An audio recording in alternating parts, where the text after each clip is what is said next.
As a kid, I spent my summers with my grandparents on the ranch in Texas. I helped fix windmills, vaccinate cattle, and do other chores. We also watched soap operas every afternoon, especially Days of Our Lives. My grandparents belonged to a caravan club, a group of Airstream trailer owners who traveled together around the U.S. and Canada. And every few summers, we'd join the caravan. We'd hitch up the Airstream to my grandfather's car, and off we'd go, in a line with 300 other Airstream adventurers. I loved and worshiped my grandparents, and I really looked forward to these trips. On one particular trip, I was about 10 years old. I was rolling around in the big bench seat in the back of the car. My grandfather was driving, and my grandmother had the passenger seat. She smoked throughout these trips, and I hated the smell.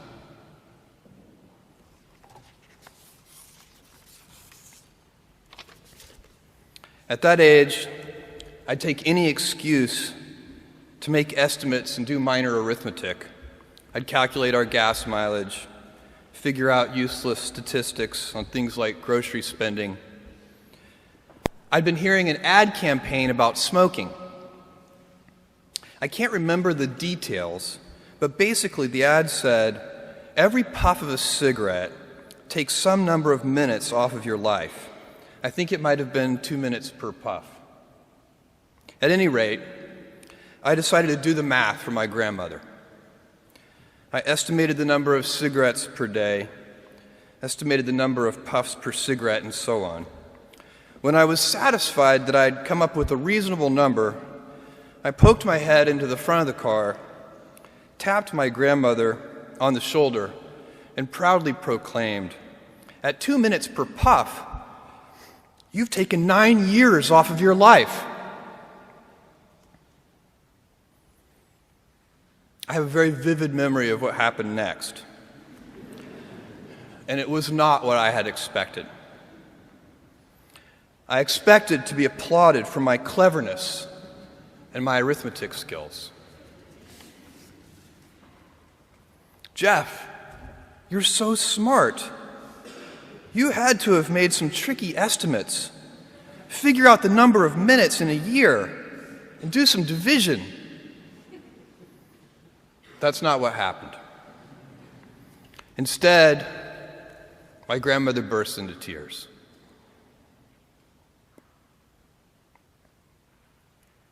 I sat in the back seat, didn't know what to do, while my grandmother was crying. My grandfather, who'd been driving in silence, pulled over onto the shoulder of the highway. He got out of the car and came around and opened my door and waited for me to follow. Was I in trouble? My grandfather was a highly intelligent, quiet man. He had never said a harsh word to me, and maybe this was to be the first time.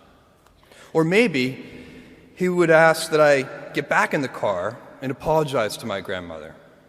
I had no experience in this realm with my grandparents, and no way to gauge what the consequences might be. We stopped beside the trailer.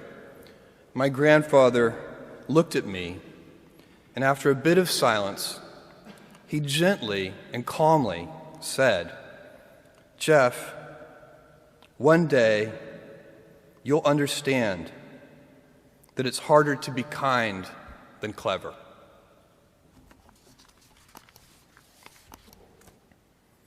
What I want to talk to you about today is the difference between gifts and choices. Cleverness is a gift. Kindness is a choice. Gifts are easy. They're given, after all. Choices can be hard. You can seduce yourself with your gifts if you're not careful, and if you do, it'll probably be to the detriment of your choices. This is a group with many gifts. I'm sure one of your gifts is the gift of a smart and capable brain. I'm confident that's the case because admission is competitive. And if there weren't some signs that you're clever, the dean of admissions wouldn't have let you in. Your smarts will come in handy because you will travel in a land of marvels. We humans, plodding as we are, will astonish ourselves. We'll invent ways to generate clean energy, and a lot of it. Atom by atom, we'll assemble small machines that can enter cell walls and make repairs. This month comes the extraordinary but inevitable news that we've synthesized life. In the coming years, we'll not only synthesize it, but engineer it to specifications. I believe you'll even see us understand the human brain. Jules Verne, Mark Twain, Galileo, Newton, all the curious from the ages would have wanted to be alive, most of all, right now. As a civilization, we will have so many gifts, just as you as individuals have so many individual gifts as you sit before me. How will you use these gifts? And will you take pride in your gifts or pride in your choices? I got the idea to start Amazon 16 years ago. I came across the fact that web usage was growing at 2,300% per year. I'd never seen or heard of anything that grew that fast. And the idea of building an online bookstore with millions of titles, something that simply couldn't exist in the physical world, was very exciting to me. I just turned 30 years old, and I'd been married for a year.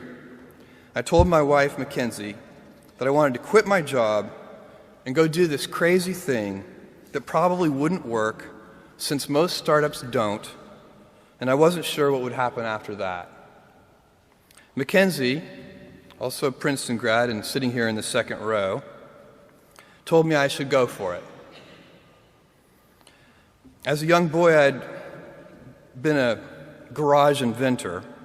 I'd invented an automatic gate closer out of cement-filled tires, a solar cooker that didn't work very well out of an umbrella and aluminum foil, baking pan alarms to entrap my siblings.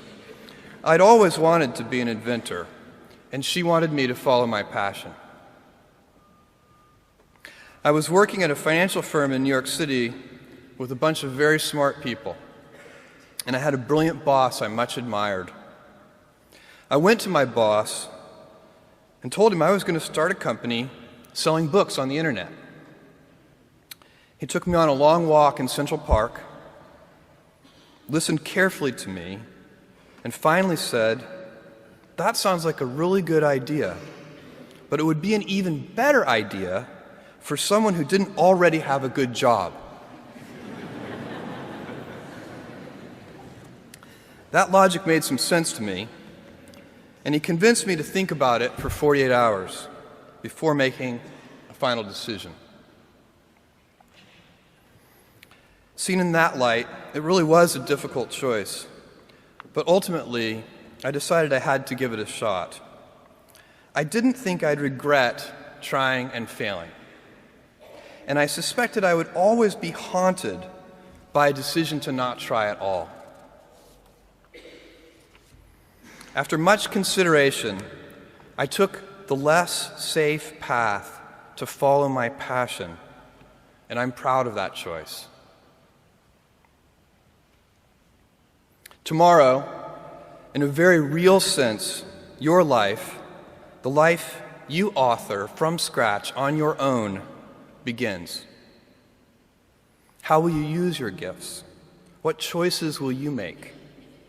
Will inertia be your guide, or will you follow your passions? Will you follow dogma, or will you be original?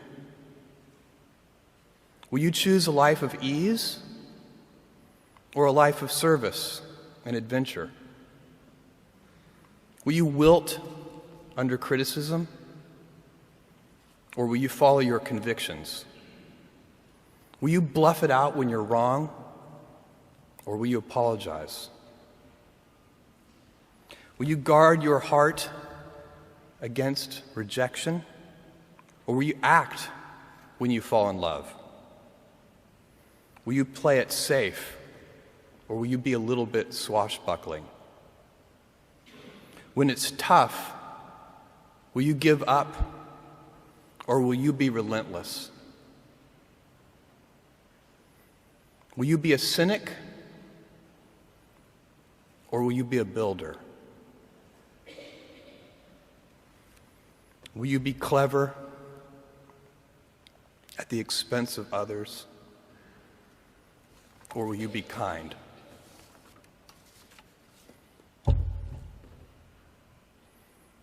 I will hazard a prediction. When you are 80 years old, and in a quiet moment of reflection, narrating for only yourself the most personal version of your life story, the telling that will be most compact and meaningful will be the series of choices you have made. In the end, we are our choices. Build yourself a great story. Thank you and good luck.